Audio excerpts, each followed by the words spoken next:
Welcome back. Today, we're diving straight into a brand new explainer to decode a massively complex, high-stakes geopolitical puzzle. We're looking at the fragile triangle of China, India, and Pakistan. And look, this isn't just about regional politics over in Asia. This triangle literally dictates global trade, the tech in your very pocket, and nuclear security on a staggering scale. So, let's get into it. One of our sources actually kicks things off with this brilliant quote from the ancient Chinese philosopher Lao Tzu: "Everything reverses direction upon reaching extreme." And in the context of international politics, it hits the nail right on the head. These three nations have pushed historical rivalries to the absolute brink. But now, we're seeing those extreme tensions actually reversing into this incredibly uneasy forced state of mutual interdependence. Basically, they're locked together, whether they like it or not. To really grasp what's going on here, we're going to follow this roadmap. First, Asia's shifting power dynamics. Then, the complex strategic triangle. Third, China and India's dual reality. Fourth, the Sino-Pakistani entente. 5, flashpoints around borders and water. And finally, Pakistan's future trajectory. All right, let's jump right into Section 1, Asia's shifting power dynamics. Rising economically, fragmenting politically. Now, because Asia completely lacks a unified security framework, something like NATO in Europe, we see this really fascinating recurring historical pattern. While the region is rising dramatically as the world's economic locomotive, political divisions are actually widening. According to a Pentagon report cited in our sources, China has repeatedly used military preemption in the name of strategic defense. Just look at this timeline: Korea in 1950, India in 1962, the Soviet Union in 1969, and Vietnam in 1979. These aren't just random dates. They show a clear historical willingness to act preemptively. And that mindset, it completely sets the stage for today's geopolitical anxieties. Moving on to Section 2, the complex strategic triangle and the unequal scalene relationship. So, for anyone who might have repressed their high school geometry trauma, a scaling triangle just means a triangle with three highly unequal sides. The sources map out exactly who depends on whom here, and the contrast is honestly stark. Notice how China's deeply economically reliant on the rest of the world, sure, but they are largely self-reliant when it comes to military security. But then you look at India and Pakistan, and they are in a much more vulnerable position. They rely heavily on outside powers for both their trade and their defense capabilities. This fundamental asymmetry, this unequal footing, is what really drives the entire dynamic of the region. Which brings us to Section 3, China and India's dual reality. Economic partners, security rivals. Here we're witnessing deep economic integration existing right alongside intense military paranoia. It's a total paradox, and the contrast is staggering. Our sources report massive shared trade goals on one hand, like aiming for a $100 billion bilateral trade target. But that's juxtaposed against incredible military friction on the other. Just to put this in perspective, the data shows that in the year 2008 alone, there were 270 Chinese military incursions across the disputed Himalayan frontier, along with over 2,000 aggressive patrols. Think about that. They are literally shaking hands over massive trade agreements while actively staring each other down across a very tense border. Okay, on to Section 4, the Sino-Pakistani Entente, an all-weather alliance.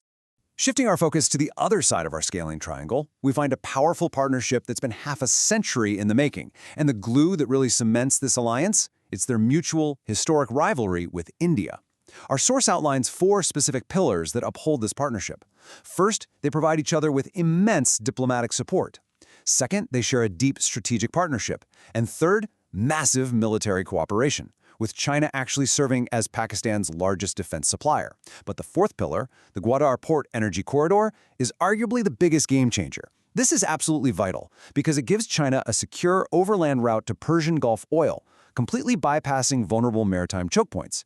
It's a move that fundamentally alters global shipping and security calculations. As detailed in this strategic report, we have to remember that the borders of these three nations don't just exist on a piece of paper. They physically converge right in the old princely state of Jammu and Kashmir. And because they literally touch in this highly contested, incredibly sensitive space, all their grand strategic maneuverings become very dangerous on-the-ground realities. And that transitions us perfectly into the most urgent modern flashpoints. Section 5. Flashpoints around borders and water. The new Himalayan battleground. So the big takeaway here is that we are now seeing traditional territorial disputes evolve directly into high-stakes resource friction. The sources highlight some serious developments, like the deployment of up to 11,000 Chinese troops into Pakistani-held Kashmir for strategic infrastructure projects, and Beijing pushing renewed territorial claims on the Indian state of Andhra Pradesh. But then, there's this number, 38,000. This isolated figure is incredibly dramatic. It represents the 38,000 megawatt capacity of China's planned Mutuo Dam on the Brahmaputra River. To put that into perspective, it's enough to power millions of homes, and it's more than twice the size of China's already massive Three Gorges Dam. It's a hydroengineering project on a scale that is honestly hard to even comprehend. And a massive project like that introduces a pretty chilling concept to this explainer: water weaponization. As defined here in the source, it's the capability of an upper riparian state, in this case China up on the Tibetan Plateau, to control cross-border river flows to exert political leverage over their lower riparian neighbors. This poses severe environmental and security risks for downstream states, particularly India and Bangladesh, whose very lifelines depend on these waters. Basically, when you control the water at the top of the world, you literally hold the lifelines of over 1 billion people downstream in the palm of your hand. Which brings us to our final section, number 6, Pakistan's future trajectory, internal crises and global security.